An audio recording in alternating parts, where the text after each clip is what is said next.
Uma nova leva de parlamentares que toma posse no Congresso Nacional. Uma legislatura que, embora traga caras novas e mudanças nas correlações de força, entra em cena com um perfil que não foge à regra da política nacional.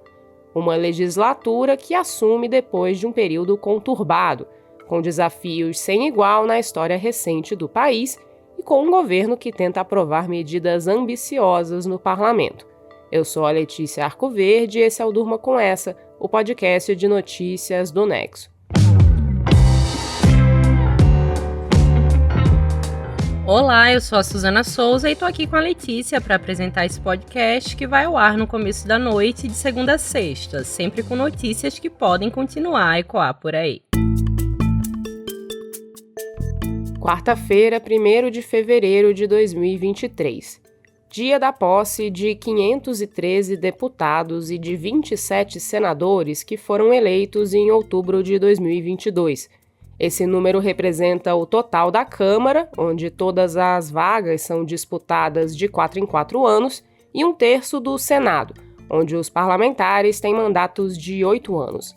1º de fevereiro marca o início oficial dos trabalhos no Congresso e também no Supremo, com o retorno dos ministros do recesso. Mas neste ano não dá para dizer que o mês de janeiro foi de férias em Brasília. Além de toda a movimentação de negociações e montagem de um novo governo no ano pós-eleição, 2023 começou com a mancha dos atentados bolsonaristas aos 3 poderes, com a invasão e depredação das sedes do Executivo, Legislativo e Judiciário. O povo brasileiro não quer conflitos entre as instituições, não quer agressões, intimidações, nem o silêncio dos poderes constituídos. O povo brasileiro quer e precisa, isto sim, de muito trabalho, dedicação e esforços dos 3 poderes no sentido de reconstruir o Brasil. Você ouviu aí o presidente Luiz Inácio Lula da Silva na cerimônia do Supremo nessa quarta-feira. O evento, que marca o início dos trabalhos do tribunal no ano, ganhou ares de resposta institucional aos ataques golpistas que haviam destruído o próprio plenário no qual a cerimônia aconteceu. A presidente do Supremo, Rosa Weber, disse num discurso que a democracia é inabalável e que os responsáveis por 8 de janeiro serão punidos. Alguns objetos danificados nos ataques foram expostos para os convidados. E Lula terminou a sua fala apelando para a relação da população com a política como um todo e para a importância do Congresso Nacional. O que aconteceu nesse país foi resultado da descrença na política pelo povo brasileiro. Seja o Congresso Nacional, seja no Executivo, seja em todos os lugares. O que nós temos que ter consciência é que poder não gostar do Congresso Nacional, mas ele é o resultado da quantidade de informações e do humor no dia da votação. Portanto, nós temos que respeitar e só mudar 4 anos depois, quando tiver uma próxima eleição. A maioria das caras que tomaram posse no Congresso hoje para legislar nesses próximos 4 anos já é conhecida. A renovação na eleição do ano passado foi menor do que em 2018 e ficou em torno de 40% na Câmara. Ou seja, a maioria dos deputados se reelegeu. E outros dos que não tinham mandato até ano passado já ocuparam o cargo antes. No Senado aconteceu o contrário. De 13 senadores que tentaram a reeleição, só 5 ganharam a disputa. Foi a segunda menor taxa de reeleição desde 1990. Entre os estreantes no parlamento estão alguns nomes que chegam com marcas inéditas. Pela primeira vez, a Câmara vai contar com deputadas trans, a paulista Érica Hilton, do PSOL, e a mineira Duda Salabert, do PDT. Também é a primeira vez que 4 mulheres que se identificam como indígenas vão tomar posse na mesma legislatura. Caso da Sônia Guajajara, do PSOL paulista, que assumiu o Ministério dos Povos Indígenas de Lula, de Juliana Cardoso, do PT, também de São Paulo, de Célia Chacreabá, do PSOL de Minas, e da bolsonarista Silvia Waiapi, do PL do Amapá, que começa o mandato investigada por incitação aos ataques golpistas de 8 de janeiro. Essa vai ser a Câmara com a maior parcela de mulheres eleitas, mas ainda assim são só 90, o que representa 17% do total. Isso considerando que o país tem cerca de metade da população feminina. Em termos de raça, a disparidade também é grande. A população branca é pouco menos da metade do país, mas mais de 70% dos deputados. Cerca de 25% se declararam pretos ou pardos ao Tribunal Superior Eleitoral. Mas um levantamento do Grupo de Estudos Multidisciplinar da Ação Afirmativa, em parceria com o Núcleo de Pesquisas Flora Tristan, da Universidade de Brasília, mostrou que uma parcela desses 25% não passariam no teste de heterodeclaração. Esse é o tipo de processo usado em concursos públicos para avaliar candidatos a vagas de ações afirmativas e foi feito por 3 avaliadores a partir da foto dos eleitos. Ou seja, de forma geral, o Congresso que assume está distante das características da população. Uma parcela de 45% dos deputados, por exemplo, tem patrimônio declarado de mais de R$1 milhão. E a idade dos parlamentares na Câmara também é, em média, mais alta do que a população geral. O deputado mais novo é o sergipano Ícaro de Valmir, do PL, que se elegeu com 20 anos e vem de uma família tradicional na política. A mais velha é Luísa Erundina, do PSOL de São Paulo, com 88 anos.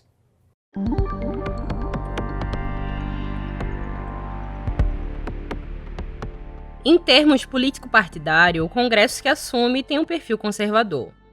O Centrão, grupo de parlamentares adesistas que dá apoio ao governo da vez em troca de cargos e acesso privilegiado ao orçamento público, chegou fortalecido.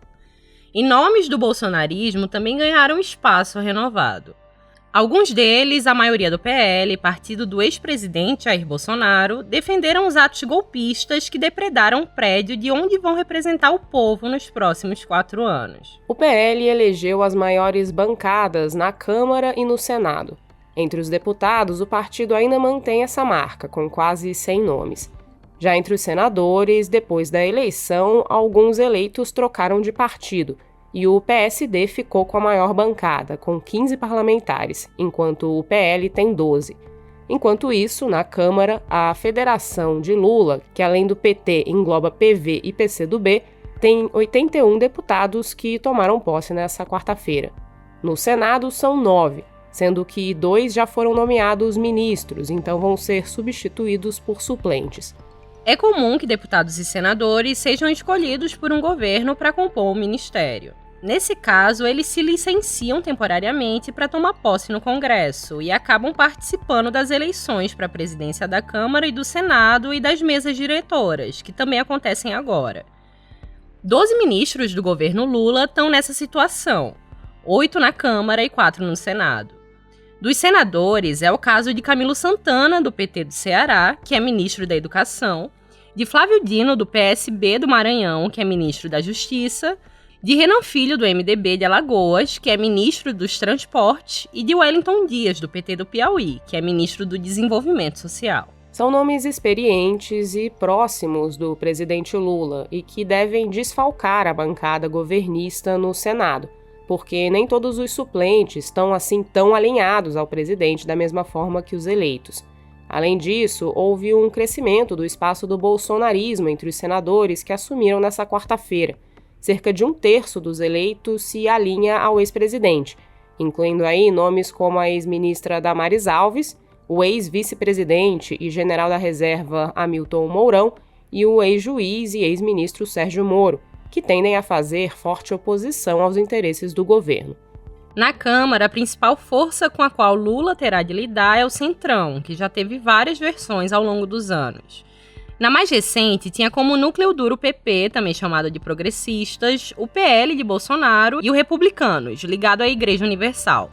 Só esses 3 partidos têm quase 190 deputados. Lula mantém um diálogo aberto com eles, enquanto o PL se posiciona abertamente como oposição, os outros têm sido vistos como independentes. Uma estimativa do jornal Folha de São Paulo contabiliza a base de apoio do governo, incluindo aí partidos que apoiaram Lula na eleição ou que ganharam cargos depois, com 228 deputados. Os independentes seriam 183 e a oposição seria 102. Mas, considerando as idas e vindas do jogo político nacional, esses números estão longe de serem definitivos. Ter uma base de apoio forte no Congresso é importante para qualquer governo colocar em prática suas políticas públicas, evitar processos de impeachment, aprovar medidas provisórias, projetos de lei e mudanças na Constituição. Na área da economia, por exemplo, o Lula vai propor um novo arcabouço fiscal para substituir o teto de gastos que foi incluído na Constituição em 2016 e que limita as despesas do governo. Para mudar o texto constitucional, é preciso do voto de pelo menos 3/5 da Câmara e do Senado. Outro tema econômico que o governo coloca como prioridade é a reforma tributária, que também exige mexer na Constituição.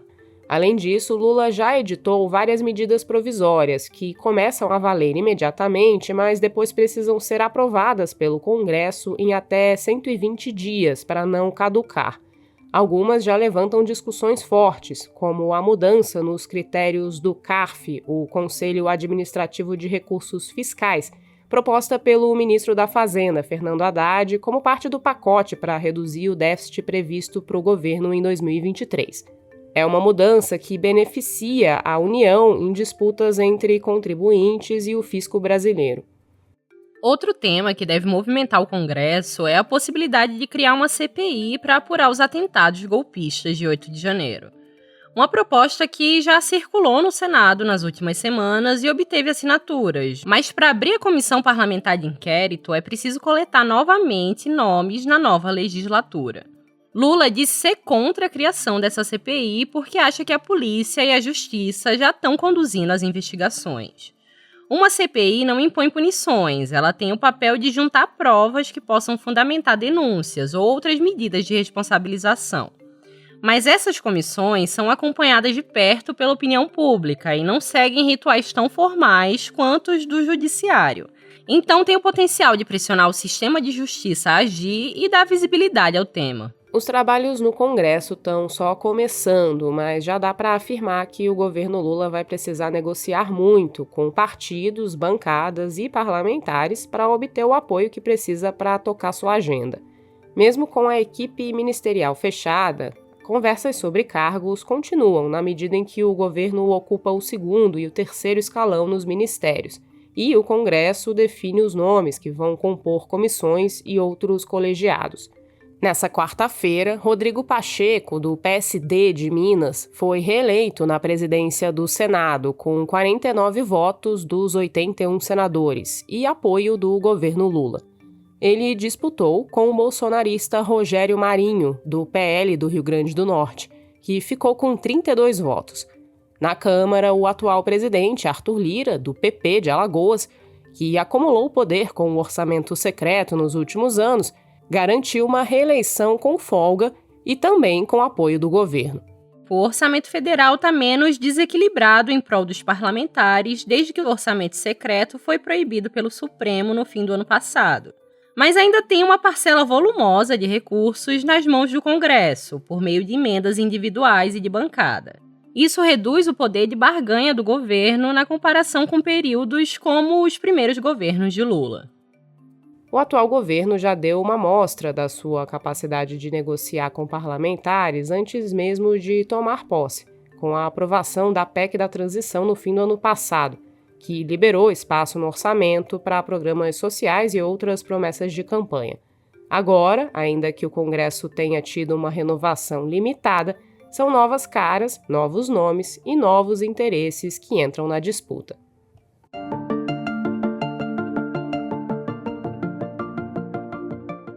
Esta não é a primeira vez que a situação do povo indígena Yanomami chega ao noticiário global.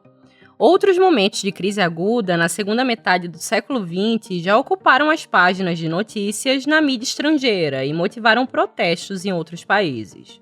A Mariana Vick escreveu sobre como esse tema ecoou e ecoa no resto do mundo na Ponto Futuro, a editoria do Nexo, que tem a Amazônia como um dos temas de cobertura.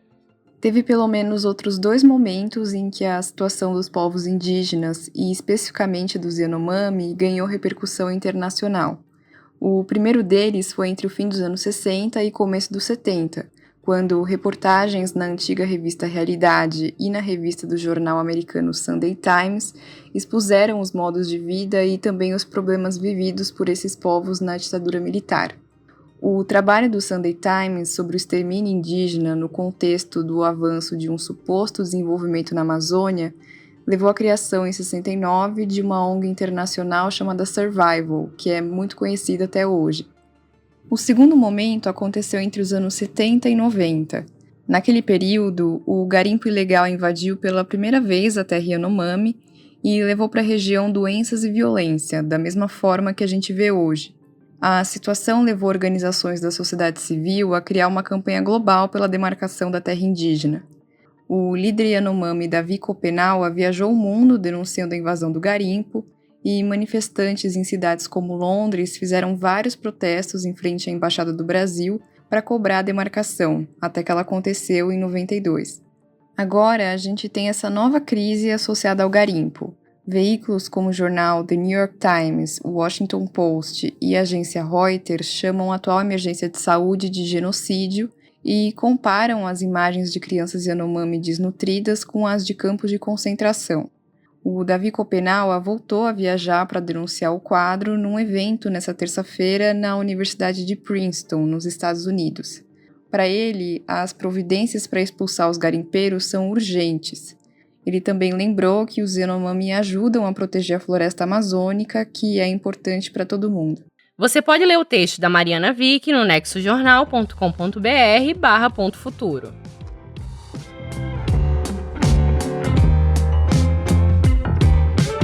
Do perfil dos parlamentares que tomaram posse no Congresso, a repercussão internacional dessa e de outras crises dos Yanomami, durma com essa. Com roteiro e produção de Letícia Arcoverde, colaboração de Isabela Cruz, edição de texto de Suzana Souza e Antônio Mami, participação de Mariana Vick e edição de áudio de Pedro Pastoriz, termina aqui mais um Durma com essa. Amanhã tem mais, até lá!